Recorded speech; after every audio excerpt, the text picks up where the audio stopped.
میکنی و توی خونه فر و همزن برقی نداری، این ویدیو رو با من همراه باش. سلام، پریسا کاوندی هستم و اینجا کانال پریسا کیک به آشپزخونه من خوش اومدید. من میخوام توی این ویدیو بهتون یه کیک شکلاتی رو یاد بدم که توش از همزن برقی و فر استفاده نمیشه و یه فر دستساز با قابلمه درست میکنیم. بریم که آموزشش رو با هم دیگه ببینیم.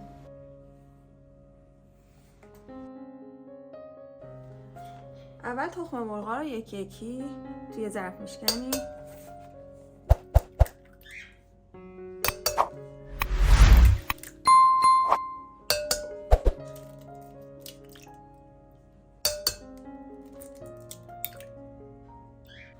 یکم تخم مرغا رو با این ویسک یا با چنگال هم میزنیم تا با هم دیگه یکم مخلوط بشن.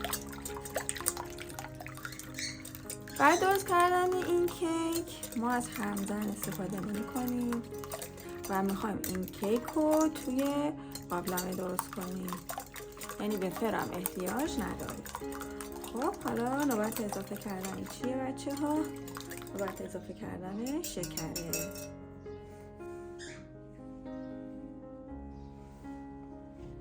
شکر هم اضافه میکنیم. یکم دیگه شکر و تخم مرغ رو با همزن دستی هم میزنیم. برای که کیکمون بوی زخم تخم مرغ نده، اینجا بهش وانیل رو اضافه میکنیم.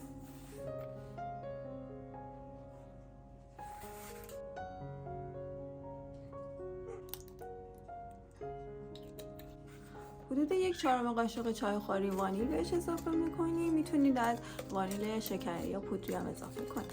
بعد با همین همزن دستی خوب هم میزنیم تا شکر و تخم مرغ خوب به خورده هم دیگه بره.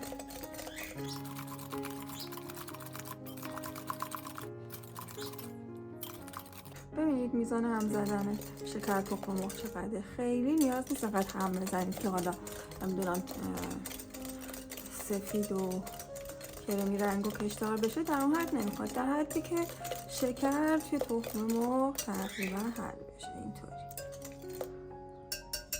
حالا روغن رو بهش اضافه میکنیم.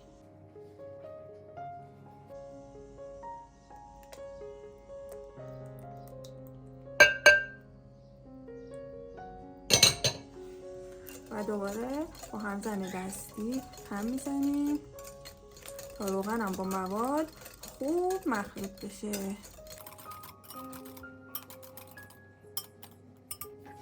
خب حالا نوبت اضافه کردن شیره.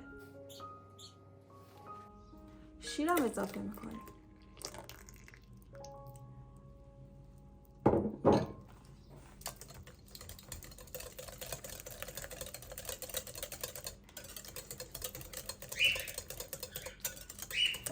خب بچه ها، اینا مواد تر بودن. حالا نوبت اضافه کردن مواد خشکه که باید الک بکنیم و به این مواد اضافهش بکنیم. الک رو میذارم روی ظرفم و حالا آرد رو میذارم روی الک. پودر کاکائو رو بهش اضافه میکنم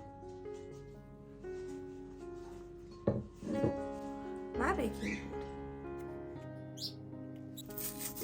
من اینجا از این بیکینگ پودرهای مارک دکتر اوتکر استفاده کردم. شما میتونید از بیکینگ پودرهای ایرانی هم استفاده کنید، ولی خب کیفیت خوب کردن کیکتون با این بیکینگ پودرهای ترک خیلی بهتر میشه. مواد خشک رو الک میکنم و توی 2 یا 3 بار به مواد کیکم اضافه میکنم.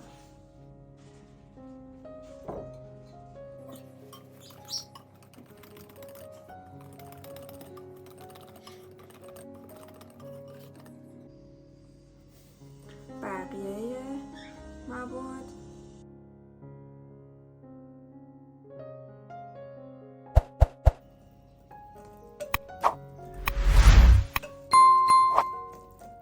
خیلی سخت نگیریم، شما میتونید با چنگال و قاشق هم بزنید. حالا ولی اگه از این هم زن دستی ها خوب داشتین خیلی کارتون سریعتر انجام میشه. و بقیه آرد و پودر کاکائو رو علک میکنم. گوله های پودر کاکائو رو همینطوری با قاشق میتونید از علک رد کنید.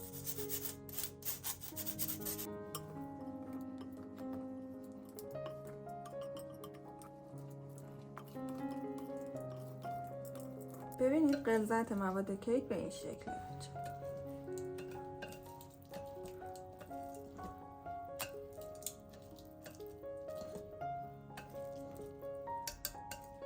خب من یه قالب قطر 20 سانت آوردم. به کفش رو از این ورقای تفلون میندازم. شما میتونید کاغذ روغنی هم کفش بندازید. یکم چربش میکنید دور قالب و با کفش رو. میتونید از روغن جدا کننده استفاده کنید، میتونید روغن بزنید بعد آرد پاشی کنید، میتونید هم از روغن جدا کننده خانگی استفاده کنید که من آموزشش رو توی همین کانالم گذاشتم. میتونید لینکش رو از بالای صفحه ببینید و با اون که قالبتون رو چرب کنید تا کیک به قالبتون نچسبه. چون من این کیک رو میخوام تو قابلمه بپزم، یه قابلمه میاریم بچه ها، بعد یه رینگ توی این کف قابلمه میذارید. حالا هر چیز فلزی دیگه ای که بتونین کفش بذارین که یه فاصله بین قالب و قابلمه‌تون باشه. بعد در قابلمه هم که یه دمکنی میذارید و وقتی قالب رو گذاشتید میذارید این قابلمه رو با دمکنی یه 5 دقیقه روی گاز بمونه تا یکم داخلش گرم بشه. زیر قابلمه‌تون هم یه شعله پخش کن بذارید. ببینید وقتی که قالب رو پر کردم اینطوری میذارم روی این رینگ و این دمکنی رو میذارم روش. خب و این مواد من این داخل قالب رو چرب کردم. حالا مواد کیک رو بهش اضافه می‌ریزیم توی قالب.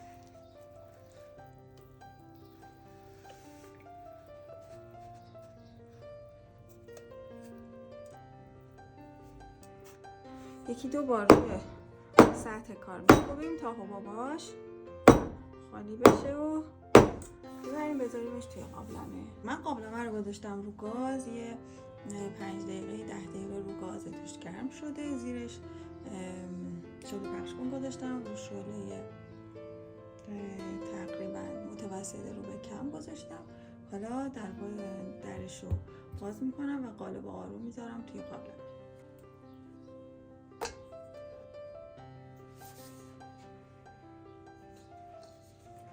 خب دمکنی هم میذاریم روش در قابلمه رو. حدود 45 دقیقه تا 50 دقیقه میذاریم که کیکمون بپزه. البته ممکنه که کمتر یا بیشتر زمان تغییر بکنه. بعد از حدود 45 دقیقه با سیخ چوبی تست میکنیم ببینیم اگر کیک پخته بود که کیکمون آماده است. یه مقدار شعله گازتون باید متوسط باشه، خیلی کم نباید باشه.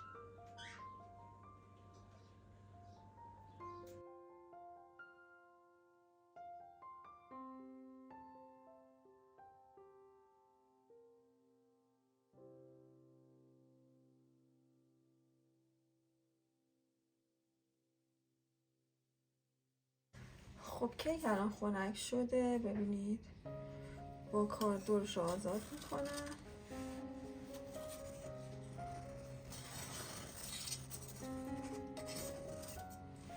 و تو ظرف مورد نظرم برش میگردونم.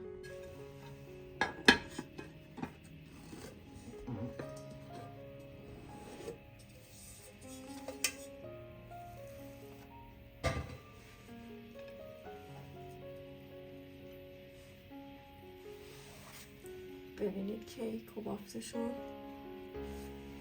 روش هم میتونید سس شکلات، سس شکلات آماده یا اینکه خودتون درست کنید تزیین کنید، یا میتونید گاناش درست کنید به نسبت 2:1 2 خامه 1 شکلات تخته روی بخار کتری بذارید. وقتی که ذوب شد ذره خنک شد برای تزیین کیکتون ازش استفاده کنید. این شکلات من فکر کنم دیگه داره تموم میشه. حالا من یه برش از این کیکم بهتون نشون میدم ببینید که داخلش و بافتش چه شکلی شده.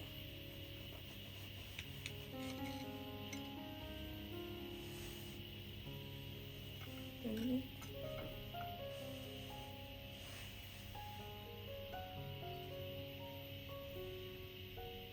امیدوارم توی دوربین واضح باشه. ببینید کاملا اسفنجی و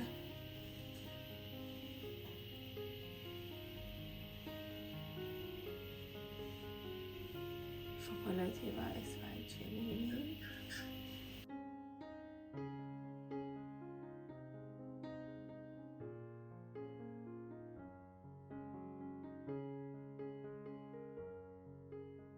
دوستان عزیزم، امیدوارم که از دیدن این آموزش لذت برده باشید. اگر این آموزش براتون مفید بود ممنون میشم که منو لایک و سابسکرایب کنید و این ویدیو رو برای دوستاتون بفرستید تا اونا هم این کیک رو درست کنن و در کنار عزیزانشون از خوردنش لذت ببرن.